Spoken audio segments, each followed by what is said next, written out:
How are you so right? I'm hitting record and I am starting a new game. Or not a new game, I'm starting the same game.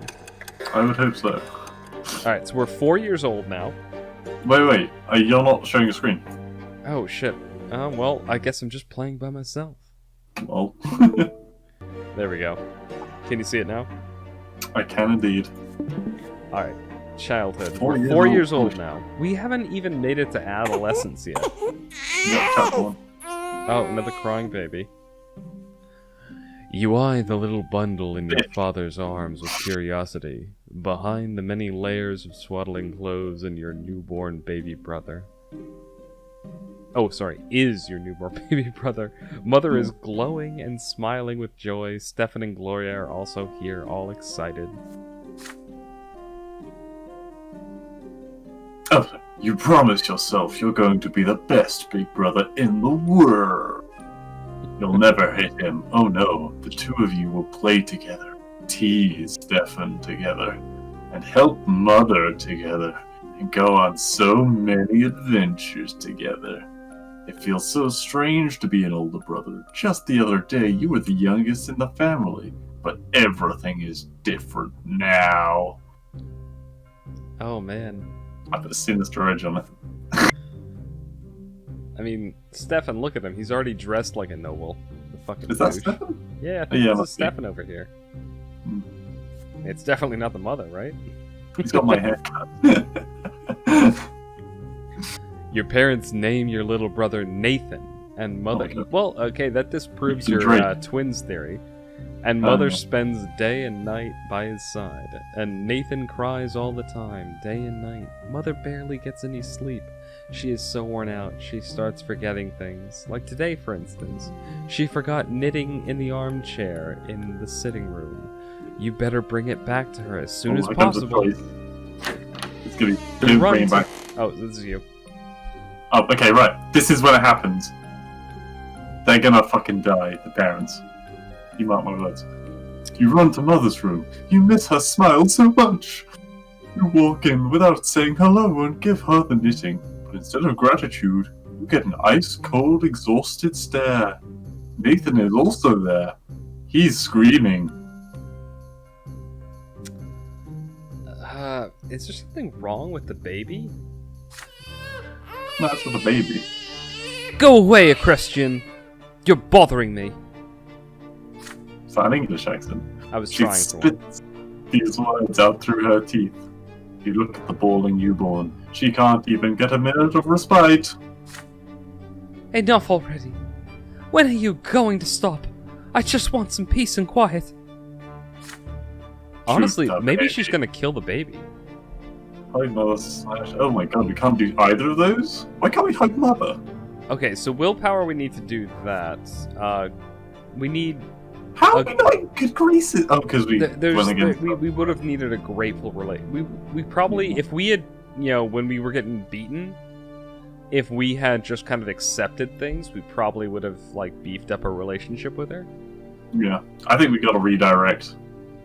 We're all about taking things into our own hands, I think. Okay, It'll but hold tell on. us- What's to say? Mother leaves from across the room and starts shaking Nathan. Oh my god! Jesus Christ! She's shaking the baby. Wait, oh god, with malice. It's crazy to get even louder. She looks so tired from his never-ending screams. She seems to be within an inch of smashing him against the wall. Somebody has to do something. You're scared of your mother right now. You fear for Nathan's So- like, yeah, okay, definitely redirect. So yeah, I think so too. I mean, this is already getting bad enough. YouTube's already not gonna like the fact that that sentence is there. Yeah, maybe we should But I try sh- to... no, but I do want to say one quick little psychological fact. Depression manifests differently in men and women. And in women, one of the ways that it manifests is in filicide, that being, you know, killing their own children. Yeah, I mean, postnatal depression is a very real thing. Yeah, exactly. So, come on. Mother, it's us! Just I'll attack try and- us! Let the baby live! Alright.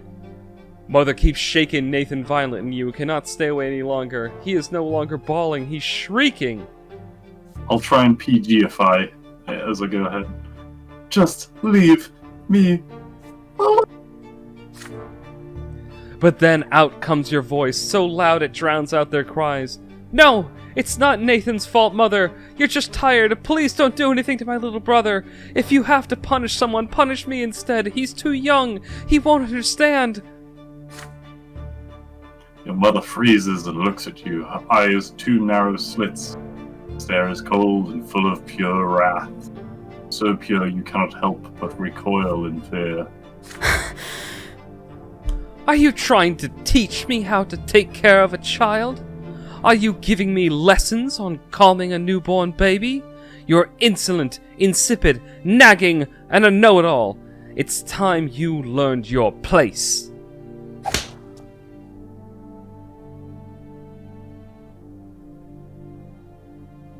Oh, sorry. She puts Nathan on. I was enraptured by the story. She puts Nathan on the bedsheets, then moves toward you.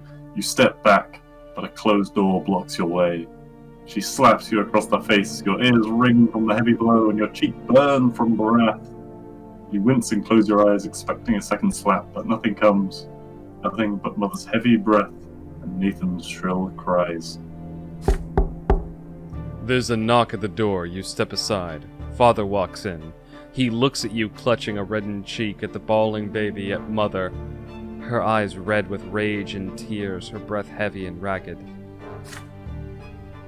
Go to your room, son. I'll join you soon. You do as you're told. Back in your room, you press your aching cheek against the cold window, hurt and dazed by what just happened. Soon enough, Nathan stops crying. You hear Father's heavy footsteps in the hallway. He comes into your room and sits on the bed next to you. Did they kill the baby? No. He just calms you down. Okay. Son, please do not be angry with your mother. The twins know she wishes nobody any harm. This is a difficult time for her, but we will make it through as a family. You stepped up to protect your brother. You acted like a little nobleman today. I'm proud of you. Your mother and Nathan are resting now. How bad did it hurt? Does it hurt?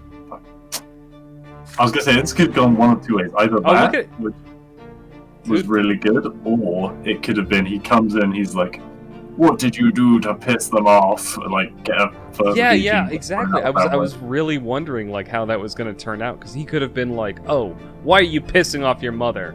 Yeah. But he didn't. Like, I'm really liking our dad in this story. Anyway. Well, yeah. Determination up. Look at that. Determination. I mean, let's let off the things that our dad has done, right? He's told the grandfather to fuck off, and he's like, I'm gonna marry this woman that I love, right? That's number one. Number two, he's, in this situation, he's been like, alright, I'm gonna assess things, I'm gonna calm things down, and I'm gonna have a talk with my son. Like, he's... I guess, of the very limited times we've seen him, he has been good. Yeah, exactly. That's kind of my point, is like, we don't know much about him, but what little we know about him has been good. Anyway, you shake your head. Not bad, but your hand still aches to clutch the cheek. Sorry. Father embraces you with a sorrowful smile and gingerly pats you on the head as you press your forehead into his housecoat. Things grow calm now. The trouble is past and you are quietly happy. Look at that. Determination. Boom. Getting our stats up. Younger brother Nathan is born. Wait, was he already born? Jesus, he looks like Smeagol. Smeagol? Well, I guess it all happened this year, so they don't give it a specific day. Are we about to hit a big stamina whack? Or not? I don't know. Nope. Okay. You wake up to Father's touch on your shoulder. He's finally back home after a long trip. Equestrian, today is your special day. The day when you begin your studies. Now teachers will be coming to our home to teach you, and you must do everything they say. Be diligent in your studies, and you will grow closer to the nobleman's lot. You've been drinking, Dad? And since you must remember this day, our present is in order. Lydia, get our little schoolboy dressed. I am taking him to the market district. I'm just, like, in my mind, his voice is just like a clenched tooth kind of voice. Yeah. Stefan wants to come with you too, but Father shushes him sternly. This is your day. I wonder what... Sorry, go on, I thought you finished. Your elder brother is hurt to hear this, but stays quiet. I wonder what present we could be getting. A gun. I mean, it's not like it says it in the top left. Wait. Oh, toy soldier. I'm sorry, I didn't see that. I'm so focused on the text and the pictures, I didn't even notice that. It is text. Sorry, the body text that Yeah, we're I know actually what reading. Oh wait, you or me? No, it's you, it's you. An open carriage takes the two of you through the dusty, noisy city streets. A pleasant wind tussling your hair. Your city is called Anizote, that you already knew. No. Wait, your city is called Anizote, that you already know. Oh, that you already know. Ah, it should be a commoner. That you already know. It is one of the largest cities in the entire empire. There's a big shadow on the street. It comes from the white foliage of an enormous tree that spreads its branches all above the city. Something just occurred to me. There it is. I guess that's what our brother grows up to look like. Fuck, he is one ugly son of a bitch. Jesus, he is really ugly. I mean, to be fair, like, our mother just beat the fuck out of him. I'm not Charlie. He's been secretive and aloof since he was a little boy, which he isn't yet. Yeah, maybe we shouldn't have read that yet. Okay. Oh, yeah, it's kind of... Alright, so, you read that?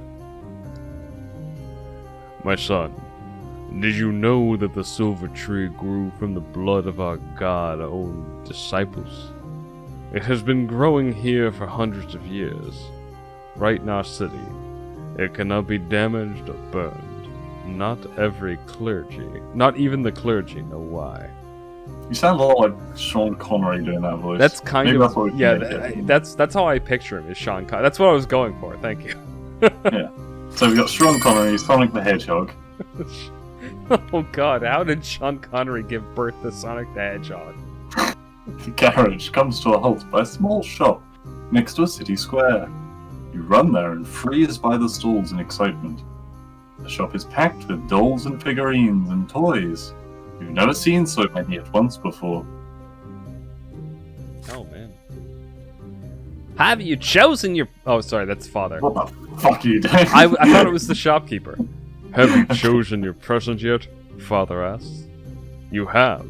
You want the Holy Order set, which includes... No, that's not him saying that. You have. You want the Holy Order set, which includes several figurines of the Empire's greatest warriors of all time. You rattle off everything you know about the Holy Order. They were the ones who aided the Emperor's own forces in seizing the province of Magra and storming our city. That's how we joined the Empire. Father nods in approval. So it's a, fuck, there was like a holy war, I'm guessing. Yeah. Kind of, Templar-esque. Yeah, we're now part of it, and so now we've got, like, you know, we're part of the noble structure that keeps everything together. Yeah. Very well. Oh god, I just bit my tongue. There's a hazard to this job. War isn't your lot for now, but maybe these toy soldiers will teach you to think like a general. We'll lead them into battle and study military strategy. Go ahead, take your present. It's really hard speaking without... Like, I had my teeth together the whole time for that. That's really how I've hard. been doing it too. It's difficult, right? It's like speaking with toffee in your mouth. It's a very weird voice to do.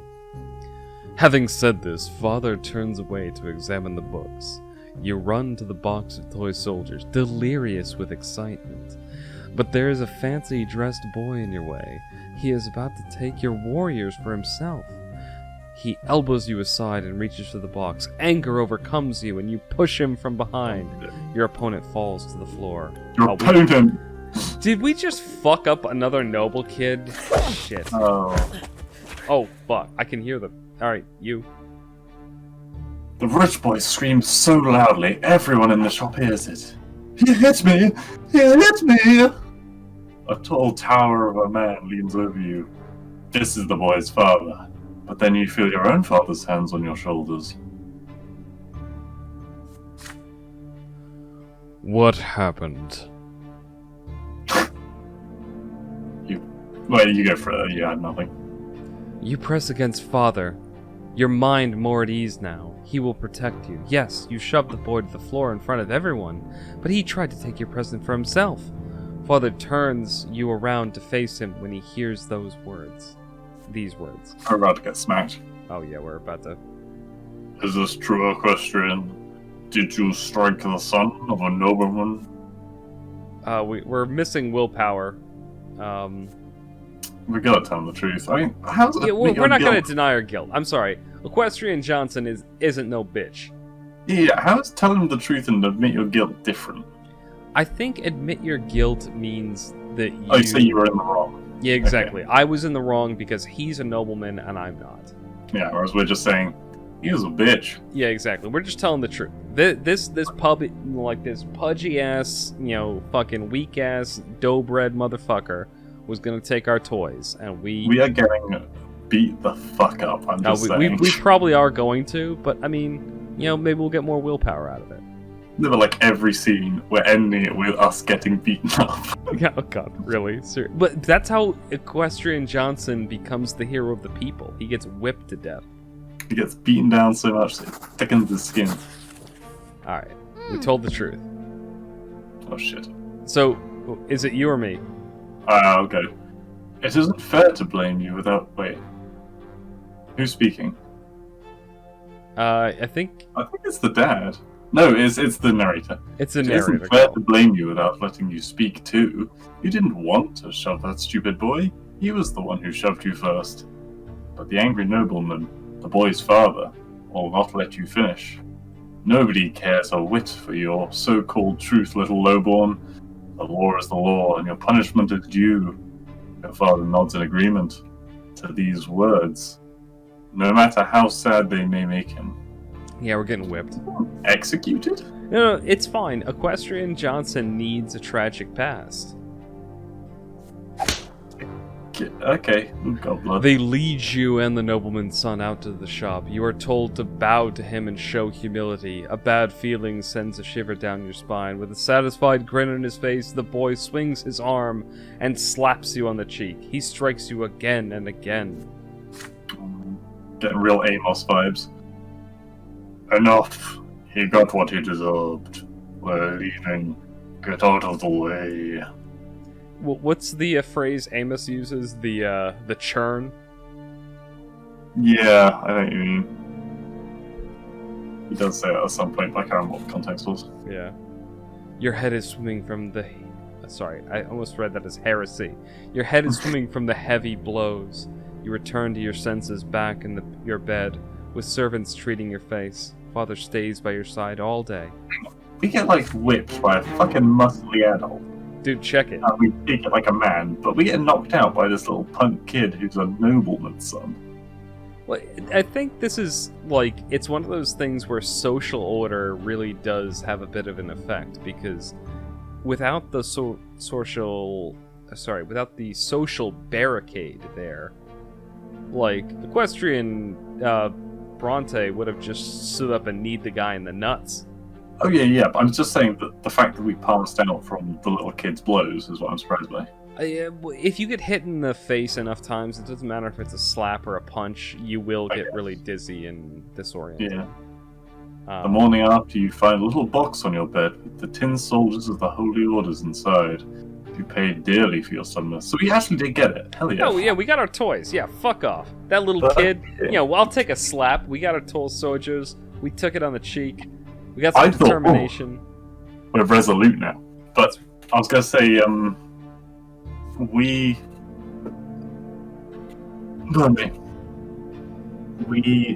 thought the question was gonna be, do you let the boy have the soldiers?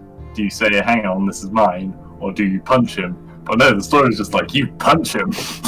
Yeah, I do. Well, I kind of like that about this story. The choices they give you are not the ones you expect. Hmm. I still think they can die.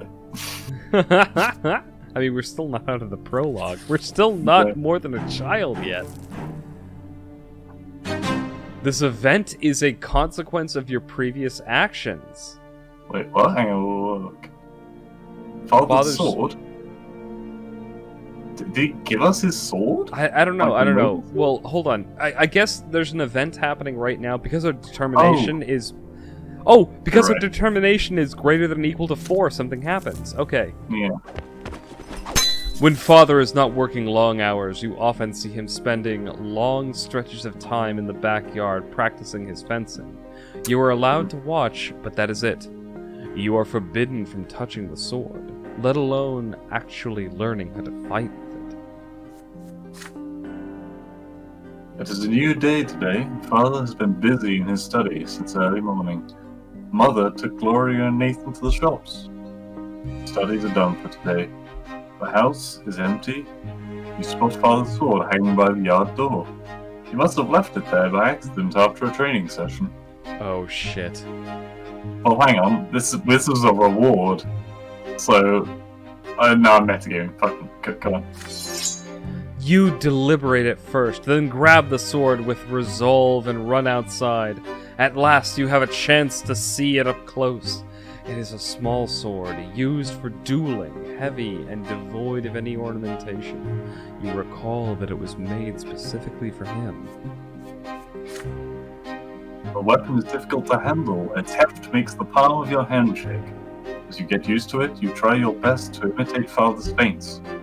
The technique leaves much to be desired, but at least it's something. You imagine yourself fighting for the family's honor as the thin blade slices through the air. But you swing too far back. The blade nicks your shoulder and cuts through your shirt, staining the fabric crimson. The sword falls to the ground with a dull clang. You try to apply pressure to the wound and make it stop bleeding, but all you do is make the blood flow faster. Equestiran, what are you doing here? Oh, wrong place. Whatever. The familiar voice hurts you more than the cut of the sword. Father walks up to you briskly. His rugged arm rips off a length of cloth to bandage your shoulder. He squats by your side and pulls you into an awkward embrace. My son, why did you have to take the sword? You know you're not supposed to hold it. This is no toy. It's a weapon that can take lives. I know how you feel. I used to yearn for my father's dueling sword back when I was a lad. One day you might have a chance to earn the right to carry a weapon. But first, you must have patience and study and become a noble. When that day comes, I will be proud to teach you myself. You rarely spend time with Father without someone else around. There's a parental love in his voice. Sorry, paternal. Paternal love in his... Well, it's the same thing, but yeah, father version. So much that that even the cut on your shoulder barely hurts now. You would gladly be convinced by what he says, but how can you forget your dream? How can you abandon it just to earn Father's approval? Is it right for him to ask so much of you? This is a tough one, actually, because so far the father has usually been right. I think we show respect and agree with the father. I think so too, because so far... Because he could have flipped out and beat the shit out of us. Exactly, like he would have been fully within his rights to go, you fucking common bastard son of a cunt, get out of here. Yeah. But he didn't do that. He was like... No, I understand. You know, I wanted to play with my dad's sword too. But be patient, son. And I think we agree with him.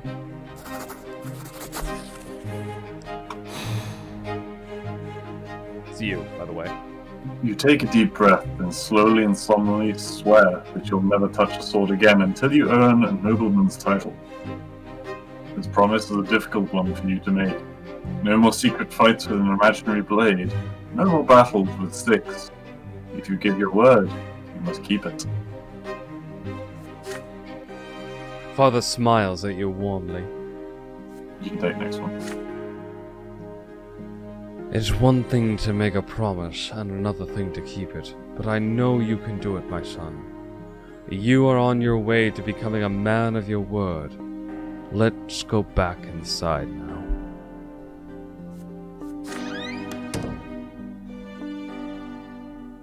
He picks up the sword and leads you back into the house. You wash the blood from the cut and agree to keep this a secret from everybody. Then Father asks you to come into his study with him. He tells you stories of his studies in the capital. He tells you about studying for the judgeship and the trials he had to face to be ennobled by the mantle.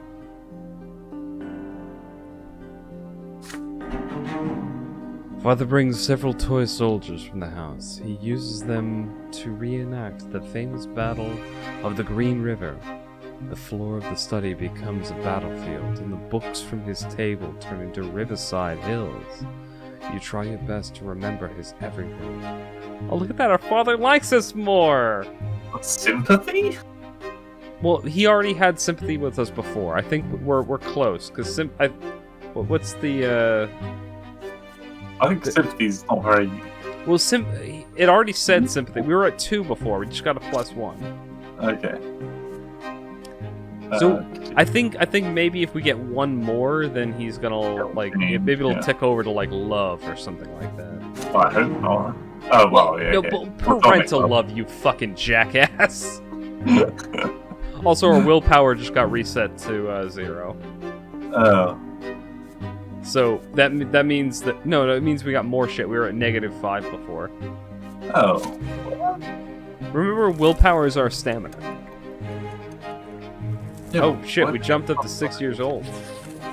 Alright, so you read this. I need to step away for just 1 second because I'm out of No booze. problem. Year 1124 summer. A family dinner. Today, Father ordered the dinner table to be brought out into the yard.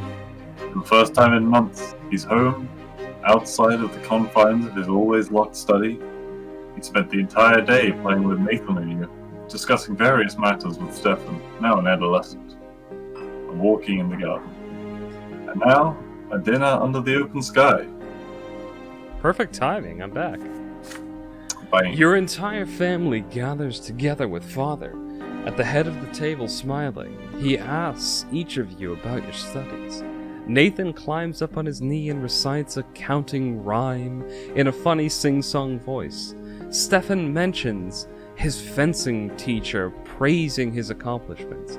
He rises from the table together with Father to show his skill in a practice duel. Next comes Gloria's turn. She stands on her chair and recites a lengthy prayer by heart. Mother showers your sister with praise. Father chuckles quietly, hiding a smile in his mustache. When your turn comes, you recite all the ranks in the Legion, from common soldier to high commander.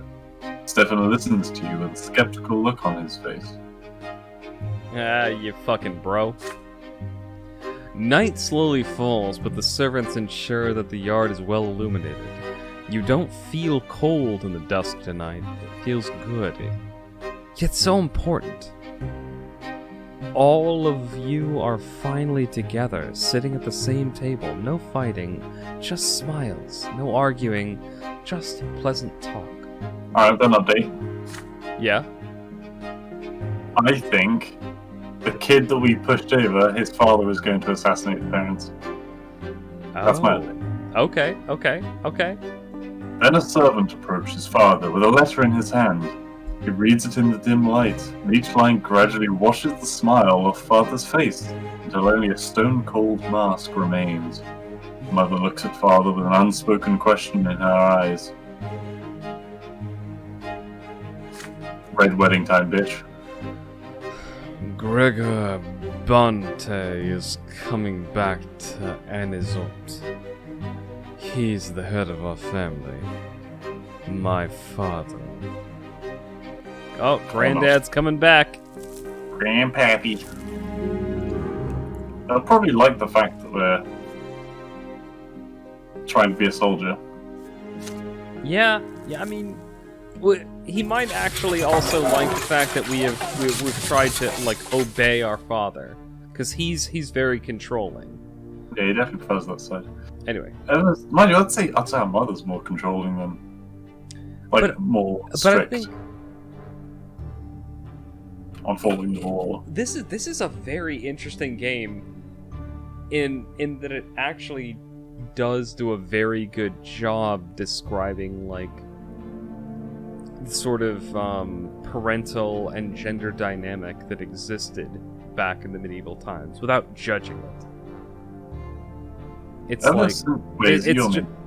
it's you next. Okay, but finish your sentence. But all I'm thinking is like this is how it was. For better or for worse, this is how it was, and people thought this was the right way to do things. Yeah. I mean, there's some slight differences, but most... Yeah, obviously. I mean, they have the whole magic thing and whatnot, but... I bet if this game was bigger, there'd be a lot more people complaining about... Oh, definitely. Yeah. Right. Ever since the news of Grandfather's impending arrival, there has not been a single day when the house has not been cleaned or decorated. Your parents anxiously make sure everything is in order. They tell you to wash your face and hands after walks and scold you for leaving books on the floor. They tell Gloria she will be flogged if she is ever seen hiding in the attic. They make Stefan stay in his room. Even baby Nathan gets in trouble.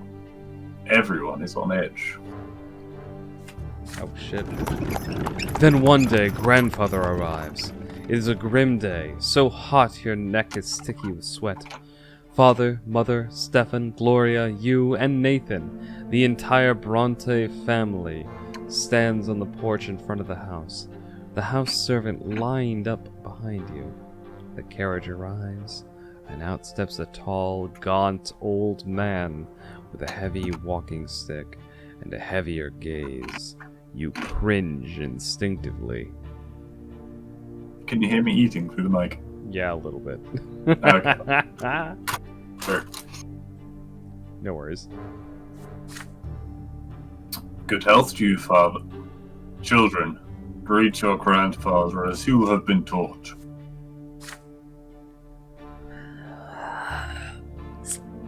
Still trying to hold. Sorry. Alright, we're going for drunk pirate for this guy. Yeah, that really hurt my voice. Yeah. Still trying to look like a real nobleman, are you? You can't fool me, Robert.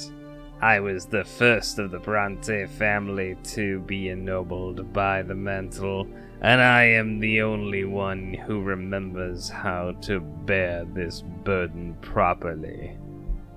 Okay, Sidious. Nice. Darth Yeah, Sidious. Darth Sidious is basically what I think of him as. Do it!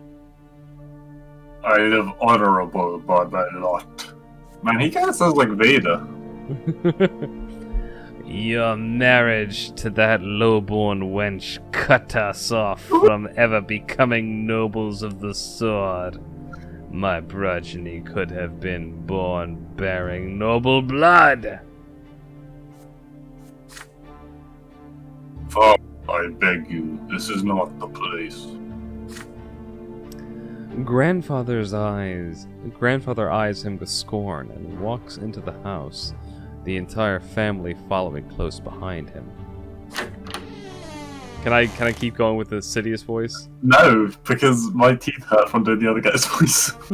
Okay, fine, go on. I've been away far too long. The entire house is a mess. This is an insult. How can you live in such a pigsty, Robert? The servants have grown far too lazy, all thanks to your commoner of a wife. I warned you, did I not? And yet you did as you saw fit. And the children, what do they know of tradition or honor? What do you know of the Force, Anakin? You wench! Oh my god. One second. What are the tabs on the right, by the way? Are they just ones we haven't unlocked? Yeah, there are things. I think this is when we become adults. We get to use these other things. Obviously, yeah, noble, law, and fighting. Yeah. I've seen the top ones like prayer or poems or something. Yeah. And bottom Oh, right. you see top chapter right, 4, chapter 2, chapter 2, chapter 5. Chapter 2. Alright, whatever. Alright, next. Are you recording? Yeah, I'm recording. They're being raised in a virtuous family, Father. And now you speak like a lowborn who's content to live in humility. Twins willing. Now that I'm here, this will not happen again. Kill him, mannequin. Fuck his shit up! I'm taking your oldest son to the chapel. I see Chapel. you cannot Chapel. provide. Sorry? Read that line again. I'm taking your oldest son. Oh, capital. Sorry. That's right. It was just quite a big difference, so I was like... I'm taking your oldest son to the capital. I see you cannot provide Stefan with proper education, so I will correct your mistake. Your brother's fate has been decided, just like that. Father does not object. He orders the servants to prepare Stefan for the journey. Stefan freezes in place, glancing at grandfather and father again and again. The latter puts a hand on his shoulder, reassuringly. Grandfather's lips are a tight line, white with contempt. The house is examined room after room. Everything grandfather sees is showered with scorn. He scoffs at a crease on a blanket in Nathan's crib. In Mother's bedroom, he mocks Gloria's knitting in her room. The door to your room is next. What is this, Robert? Tin soldiers in your younger son's room? He was born a commoner. I won't have him daydreaming of battle. Grandfather seizes the box containing the tin warriors of the Holy Order. Your father stays silent. Anger and fear boils within you. This is your big present from the first day of your studies. It means so much to you, but what if he's right? What if you need to prove your right to command the toy soldiers first? Grandfather shakes his head in disapproval and shoves the toy box into the roaring fireplace. If you wait too long, they will melt into the flames. Alright, we're not striking grandfather or bursting into tears, so let's get those tin soldiers back. Let's get our boys out of the fire! Yeah, honestly, both of those are bullshit. Yeah. Determination. Also, who the fuck would you watch them melt helplessly? I mean, honestly, fuck, do it. You run into the fire and take the box out. The wood is hot to the touch. This was You run yours. to the fire, not into the fire. I mean, honestly, this was your thing to read anyway, but I accidentally started reading it, so here we go. You run to the fire and take the box out. Your wood is hot to the The touch. wood, not your wood. Oh my god. Yeah, okay, you read it. It's because they're so different each time. It's like, I just instantly got penis. You read it. It was your turn anyway. Okay. You run to the fire and take the box out. The wood is hot to the touch and the edges are burnt. Pain comes slowly. Horrible burns on your hands appear. A few moments later, Mother gasps loudly. Then suddenly a heavy blow strikes you on the back. You turn around to see Grandfather towering over you, his walking stick in hand. You stare back at him defiantly. Dare you defy me, whelp?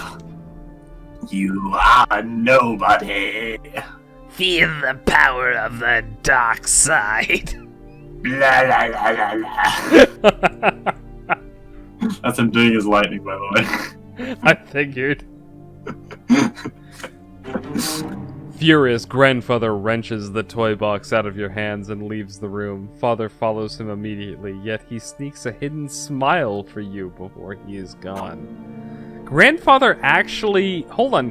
Grandfather actually likes us more because of that. Wait, hang on. Let me read that bit. Look. Wait, fierce... Oh, interesting. Wait, are you sure that's grandfather? Yeah, look, it's grandfather. Hold on. Look at the family tree. Look, it's him.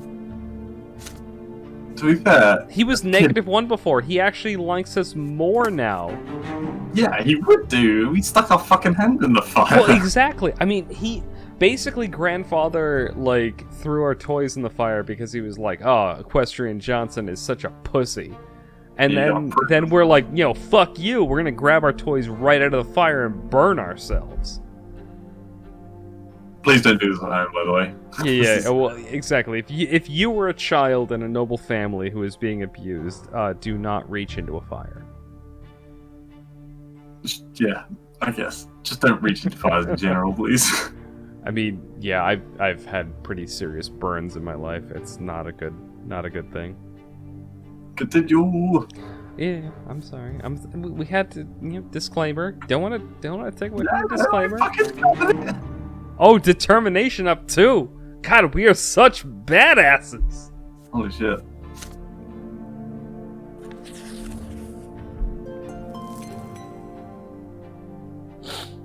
Soon. Sorry, is it me or you? I don't know. Master of the house. Alright, I'll just do it. Soon, grandfather leaves. Your elder brother Stefan goes with him. From that day on, father hired teachers to tend you alone. They bore you with monotonous lectures on writing, counting, and the way of life in the blessed Arcanian Empire. You often distract yourself from their instruction by playing with your younger brother Nathan. Your home grows quiet without your older brother. Too quiet. Weeks later, your family receives a letter from Stefan. Grandfather has sent him to a boarding school for nobles. He is now studying hard in preparation for his service as a nobleman. Oh my god, yes. The rules here are way too strict. You can't even sneeze. Oh shit. You can't even sneeze without the teacher's permission. But I've been studying with my peers. We're learning how to live as nobles in a noble society. But also learning the art of swordplay. My favorite part. With Stefan now at the boarding school, Grandfather arrives once more, this time to live in your home. The only good thing is that he often has urgent business in Eterna, the capital of the Empire, and has to travel there. One day you ask Mother where he lived before. In Eterna, she says, but now his place is here. Oh my god. I'm sorry, I still fucking love doing Stefan's voice. Each time grandfather returns, he gives the servants new orders. Your home is now always busy with repairs. The servants are redecorating grandfather's chambers, including his library and sitting room. Sometimes father tries to gently talk him out of this. Why subject the house to constant reconstruction? Grandfather's answer is always the same. This home is mine, and I will... This home is mine, and I will live here as befits a man of the nobility. Oh my god, what a fucking bamf.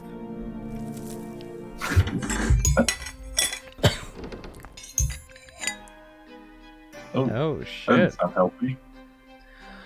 Some days grandfather stays home, and on those days you try your best to stay out of his sight. But there is no way you can avoid family breakfast. The food is there, but you cannot bring yourself to eat it. Mother's eyes are red and swollen. She has been crying all night again. Grandfather sits at the head of the table, where nobody used to sit before. Robert, it is high time your youngest sons underwent their sacraments. It's time for your sons to join the dark side. Sir Brante, please, let them live, free of the lot. For a while longer, they are but... Shut your mouth, bitch! Robert, that wife of yours is impertinent enough to interrupt me. If this ever happens again, she'll be eating her gruel with the servants in the kitchen, where she belongs. It is time you consider a real marriage, Robert. On to a woman of the proper station. Oh my god, fucking Palpatine is such a fucking douche. I love it. Gloria drops her fork. Her grandfather shoots her a scathing look. A tear rolls down Mother's cheek. Father does not look away from the plate, his hands clenched into fists. Honestly... I'd just like to point out the chapter title again. Oh, an illustrious guest. Oh, does it... Wait, hold on. Is somebody gonna, like, bang a writer? And by a writer, I mean... Not an illustrator, illustrious. Do you know what illustrious means? Yeah, I do. I do know... Okay. Fuck off, I know what illustrious means. No.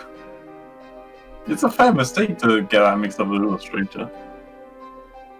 It is, I'm sorry. I shouldn't have gotten too touchy. But Although even then, I've illustrator taken... doesn't write. No, but I've had, like, college level, like, writing and syntax courses. And yet you still are a div when you're trying to write and read. Read, yes. Anyway. Baroness Elodar is one of the great... Sorry, what? I think it's technically me, but go for it. Baroness Elodar is one such woman. She is a comely widow and a fine match. She is suing for her inheritance right now and could use proper support and a husband. You can keep your lowborn Lydia around if you like. Servant, mistress, I don't care. He became Spanish somewhere through that. I didn't... Is he marrying us off to an old woman? No, I think what's happening is he's telling our father to divorce his wife and marry this other noble to do, like, a political thing. But you know why that won't happen? Because there wouldn't be room on the fucking page in the book to make another section. I mean, oh, Jesus, who knows? Oh, shit. There you go, Blue. I will not do that, father. I am the head of this household, and my family standing took a severe blow after you married that commoner. It is unthinkable. How could you give up the memory of beautiful Amelia El You're Borne? getting so far from the voice. I know, I'm going in a weird voice. I've gone so far off the... I can't remember the original voice. How could you give up the memory of beautiful Amalia? Amalia El Borne. For this lowly I'm sorry, the Spanish has just come in here. Amelia El Borne. for this lowly woman and that bastard child. Really gone back, doesn't it? But now you have a chance to set things right. Don't Oh, Ay caramba! Shit. You're making me laugh in the middle of it. Pizza pasta Palavi. You're right. I am definitely adapting a more Italian accent. Also, look at the picture. Is the fire holding that cup? What the fuck are you talking about? His hand is holding it. It looked like it was a weird... Okay, never mind. Father nods curtly, trying not to look in Mother's direction. Father, I wish to see Stefan.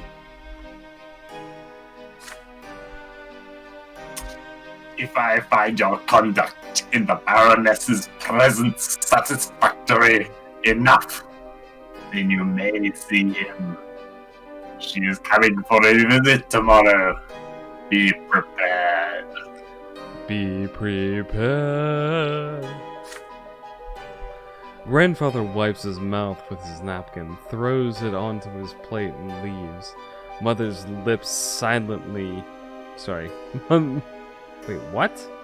Mother's silently. lips move silently.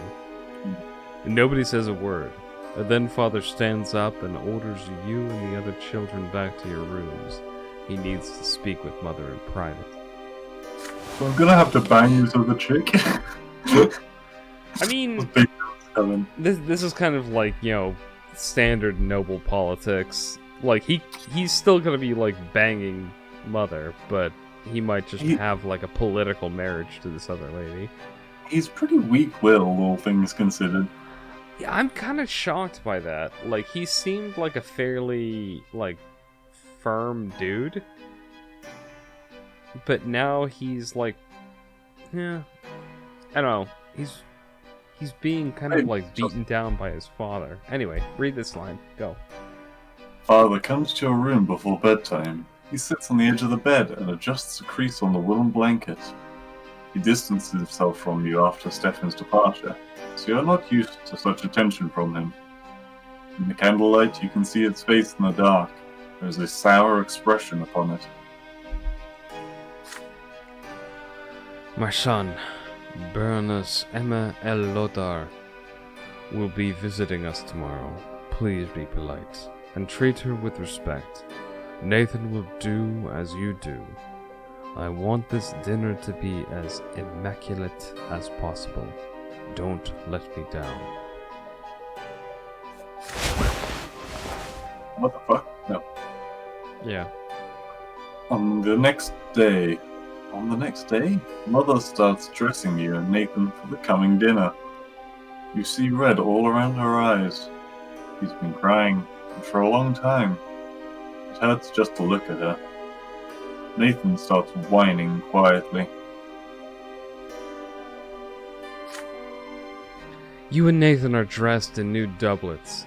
Your tousled hair brushed into shape. Gloria is told to stay in a room. Father appears wearing his best suit. Mother is in a humble brown dress, looking pale. Grandfather has an uncharacteristically contented look about him. You hear the sound of wheels and hooves against the cobbles in the yard, and a pair of dainty heels come clacking. The antechamber is completely quiet and still, fearing Grandfather's observant eye. The door.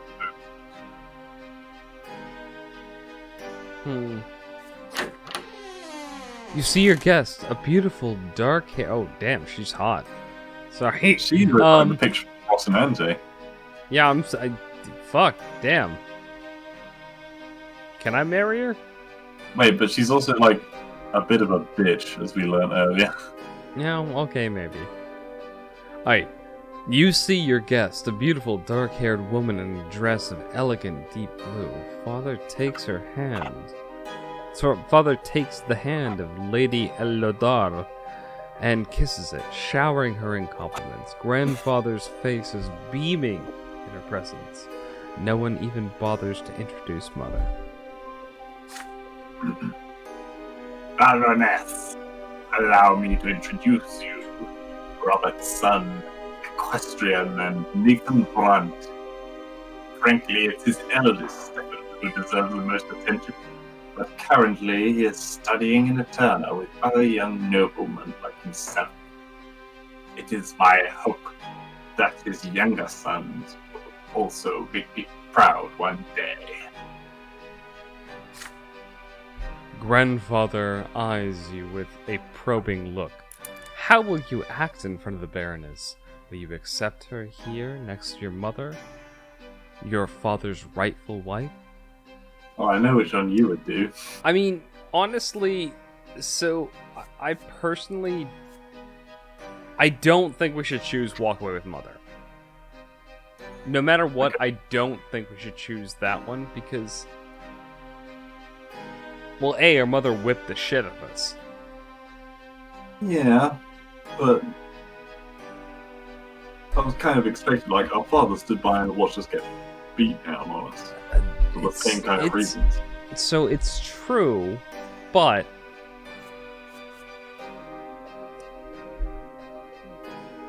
I feel like we need to the way I'm thinking about this is our father also is in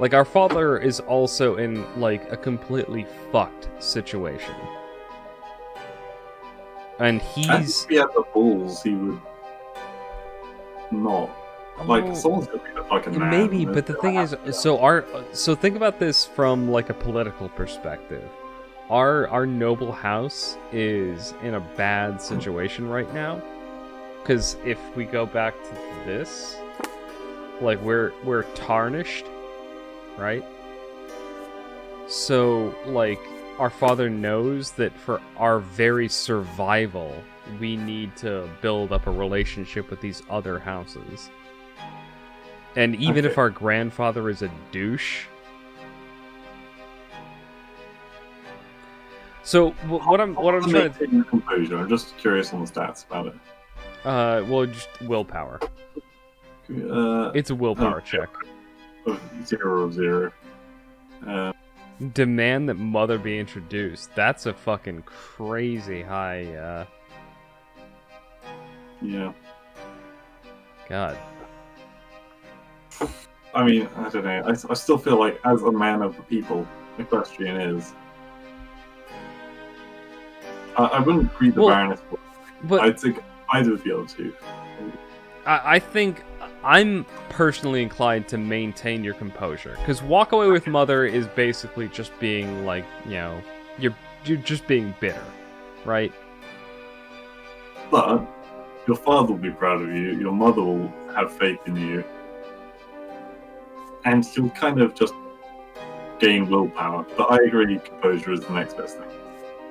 Yeah, I think that this one, you greet Lady Eldar with restraint and avoid getting too involved in the event. You're showing the aloof, sort of, like, yeah, bitch, you're not that important to me. That's my thinking.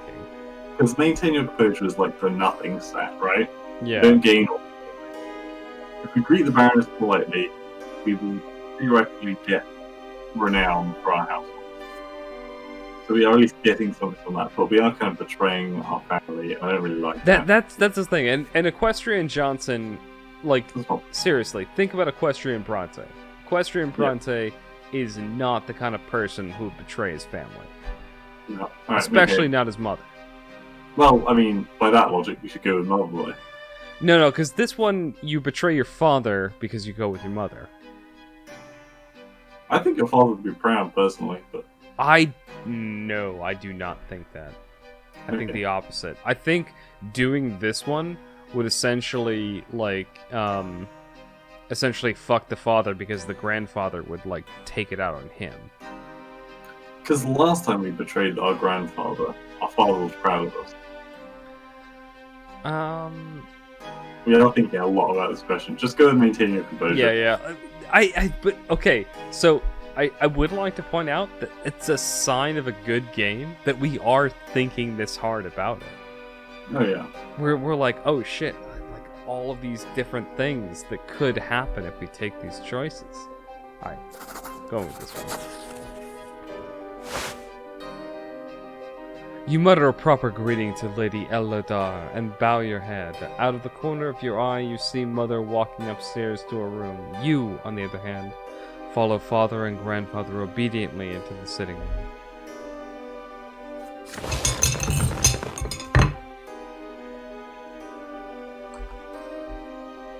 Oh, cheers me. Yeah. Grandfather and Baroness Lodar engage in small talk over dinner. They discuss her inheritance, litigation, and he advises her like the judge he is. Father is mostly silent, only getting in a word or two.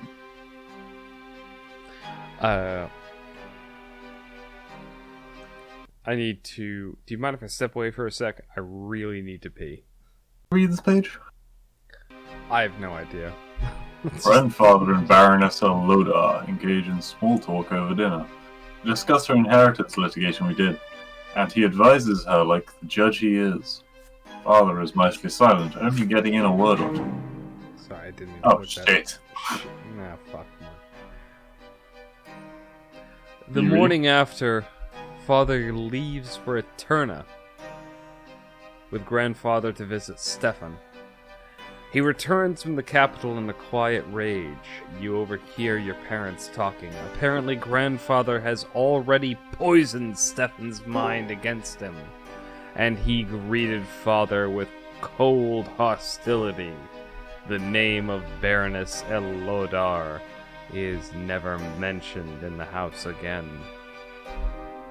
Yeah, I think we fucked up. Well, I mean, again, willpower is... Minus 5. It seems to be stamina, though. Yeah. Hey, sweetie. Also, welcome, Alicia. Alright. Hello. Hello. Father. Oh, the kaleidoscope. Oh, shit. Alright. Father now checks on your studies often and nitpicks you for sitting or eating or speaking in an incorrect fashion. Once he becomes so annoyed, he says that he wishes Stefan had been the one to stay home instead of you. You never expected to hear these words from your father, of all people. Maybe he's trying to make us noble. Grandfather's trip to the capital took longer than expected. He feels it feels lighter around the house without his presence. You allow yourself a little change of scenery. Instead of your room, you now busy yourself with reading and calculations in the sitting room across from the open door to the yard. Gloria has joined you today. She has already helped you progress through several complex passages in the book. Right now, she seems preoccupied with a strange tube. It's a dildo, you jackass. Aren't you hurt by the way Grandfather treats you? You ask. No, you ask. Fuck. Gloria just shrugs. Grandfather always says they should get rid of me. I'm used to it now. He hurts you a lot. He hurts you a lot worse because you're closer to him. I just have to stay out of his way. That's it. She shows you the strange tube she has been holding all day. It's literally just a dildo. Look, it's a kaleidoscope. I got it as a gift. Want to see inside? Excited by the idea, you close the book and peer into the tiny hole on one end of the tube. Oh my Your god. eyes see a multitude of intricate patterns. Each turn of the tube reveals a new web of interwoven colors. They mesmerize you. Then a white web shoots from the end of the device into your eye. You stagger back, but you enjoy it. I'm sorry, that is not what it says. Are you fucking kidding me? The kaleidoscope turns the... Oh, Jesus Christ. The kaleidoscope turns the fire burning in the fireplace into a cavalry made of flames. You are riding at the front of the fiery horseman, ready to face the enemy. Grandfather's face emerges from the intersecting lines, and you swing the kaleidoscope like a sword, cutting it in half. Now you look at the blue sky through the window. The patterns are unending, secretive, and calm and peaceful, just like Father's smile before Grandfather's invasion.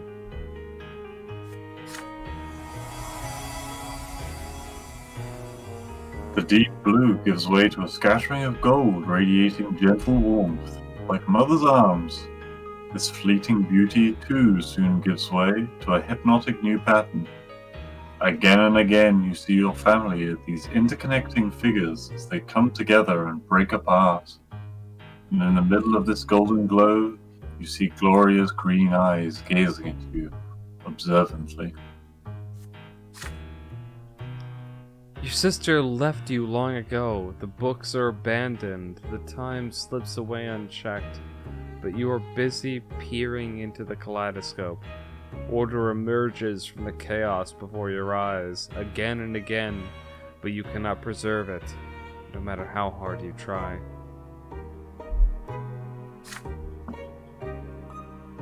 You're caught in an inner conflict. There is so much that can be done with this kaleidoscope. Should you take it apart or ask Gloria how it works? Or keep enjoying the patterns it shows you? But you still have lessons to do today. We only have one choice, because the other one's apparently... Yeah, we needed more willpower. No, we need less willpower. Oh god, okay, so because we're not a lazy cunt, we can do this. No, I read it wrong. It's the other end. You need 0. We have -5. No, okay. Alright, okay, because we It's 'cause are we're a exhausted, I lazy guess. fuck. We're gonna keep doing this.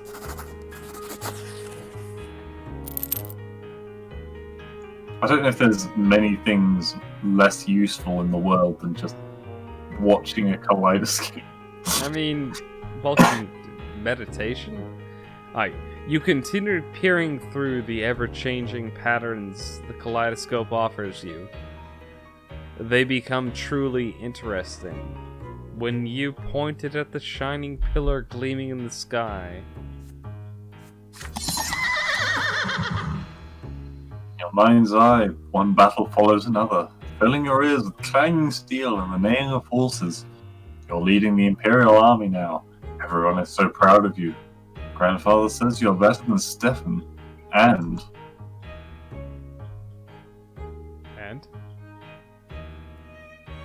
next page. oh, sorry. I didn't think it was gonna end at and. I'll continue. And Father's stern voice cuts your daydream short. You lose track of all time. It is evening now. Hell. How did you get your hands on this toy, Equestiran? Why are you studying? Why aren't you studying? Give it to me. You will have double the lessons tomorrow. Okay, so because we jerked off for like the whole day, we get +10. Okay, so we're at full power now. We're a fucking Super Saiyan. We're slightly over minimum. Alright, go on. Okay, hang on, before I say new strategy. I guess it's kind of metagaming. We need to preserve our stamina for important things. Well, I think... If we get to like level 10, then yeah, anything above that we can just waste on whatever we want. But technically, yeah, but... we don't want to like... I think we need to like establish an idea of what Equestrian is. Yes. I think there's any moral situation he has to jump in. But in any like go studying situation, I think we need to occasionally choose the sit on ass eating hot dog for day. I think our current democracy of 2 is working out pretty well. Yeah. But I agree. We need to consider like conserving our resources for later. Yeah. Sweet temptation. Grandfather's visits are no longer a cause for fear and panic in the house. He has become something you're used to, something nagging, yet not unordinary, like a splinter or a stain on your trousers. Sorry, I was giggled. However, Sir Gregor's disdain for everyone in the house is so palpable, it almost stings for real. Your lessons with the tutor are done for today. You're walking downstairs when you spot Gloria peeping. So, whoa, what? When you spot Gloria peeping, into the sitting room through a slightly open door. You sneak up on your sister and tap her lightly on the shoulder. She is startled. Oh, it's you, Equestrian. Look, Sir Gregor is eating something. Oh my god, is it cock? Jesus. I'm sorry. I'm tired. Grandfather is sitting on the sofa, flipping through a book with one hand and reaching for a glass bowl with another, and now... reaching for a glass bowl with another every now and again. Inside the bowl, you see candied fruit. A sweet confectionery forbidden to the common estate, like all sweet things. Yet Grandfather's face shows no pleasure as he keeps consuming the high-born treats. The clock strikes 3. Grandfather rises from his seat, puts away the bowl on a shelf, and leaves for the yard. He always takes a walk in the city at this time. Gloria nudges you with her elbow and looks at the candy bowl. When you look at her, the first emotion you feel is fear, but the next comes curiosity, and it is stronger. Stefan used to boast that candied fruit tastes incredible, and now you have a perfect opportunity to try it. Sounds a lot like a trap. Oh, You it try. is. Okay, if you don't get a choice. Oh, wow. You try candied fruit first. Sugar starts to melt as soon as you put it on your tongue. I hate It's so sugar. sweet. You've never eaten anything as good as this. You take the whole bowl off the shelf and give it to your sister. She takes a fruit and brings it to her mouth, carefully, like a rare treasure. I'm sorry, isn't our sister like a teenager at this point? Like, we're like 7 years old. How the fuck? Yeah, she's about 11, I think. Yeah, I'm sorry, this isn't our fault. Yeah, but you're still like the strong one in the family. Oh, here it comes. There Yeah. is a thumping on the stairs. Footsteps accompanied by the knocking of a walking stick. You have no idea why, but Grandfather is back!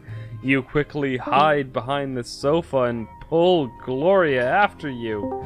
But she is frozen in place with the bowl in her hands. The door opens. Grandfather's menacing figure advances on Gloria. His hand seizes her arm. You squalid, ungrateful, lowborn child. How dare you bite the hand that feeds you? You and your trollop of a mother would be sleeping in a ditch if it weren't for my spineless son. The sweet and pleasant things in life are for the noble estate, not the likes of you. Did you forget your lot? Also, totally figured out our stats for our father. He's spineless. Yep. His hand swings and he... Oh my god. His hand swings and he hits Gloria on the cheek. She falls to the floor right next to you, where you are hidden. His fingers glisten with the warm, melted sugar that brought you there. Grandfather advances again, his walking stick ready, but then he sees you huddling behind the armchair. Please don't hurt me, Sir Brant. This is all my fault. You tried to stop me. You can already see a bruise on Gloria's cheek. This is only the beginning of her punishment. Gloria was caught red-handed. Unlike you, you can still avoid your punishment. What is it then, Milksop? Do you try the sugar too? Or are you trying to stop this piece of filth like she says? Dude, no. Equestrian Johnson is like just fucking big testicles on the desk. He's like, no. Which one? Not, well, so, hold on. I'm confused by this last one. Okay, yeah, I don't think that's true. I think tell the truth is right. yeah. Wait, hang on. That uses up willpower though. The other one doesn't. It does, but again, we're playing this as like That's true. Yeah. Okay, go on. Tell truth. yeah, we are Equestrian Johnson. I feel like Crushing Johnson would be gleeful and mocking. I mean, do you want to go with this one? I'm perfectly fine with doing both, but I think that this one makes more sense. I think it does, yeah. The other one's just gonna get the shit kicked out of us for no reason. There's no noble reason for it. You stand up and tell the truth, even though it takes you an effort to do it. You actually ate a candied fruit, but Gloria only touched it. You hope this will help your sister avoid punishment. You are quickly proven wrong. Grandfather's face is red with rage. He strikes you both with his walking stick, blow for blow. Jesus Christ. He keeps hitting you until he grows tired. Oh, it shouldn't take that long, you fucking asthmatic old fuck. And then he leaves you where you are. Soon enough, Mother comes in to find the two of you on the floor, too afraid to move. She shakes her head in disappointment.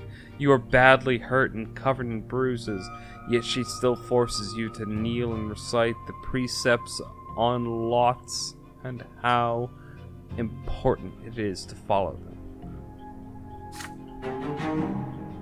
Then you stand before your father and grandfather and swear never to take things that do not belong to you again. Oh, the grandfather Somehow- actually likes us more. What the fuck? Every time we get beaten up by him, he likes us more. Honestly, there's something like this guy has some kind of a weird fetish. Anyway, should we leave it off there? Yeah, it's probably good spot to end.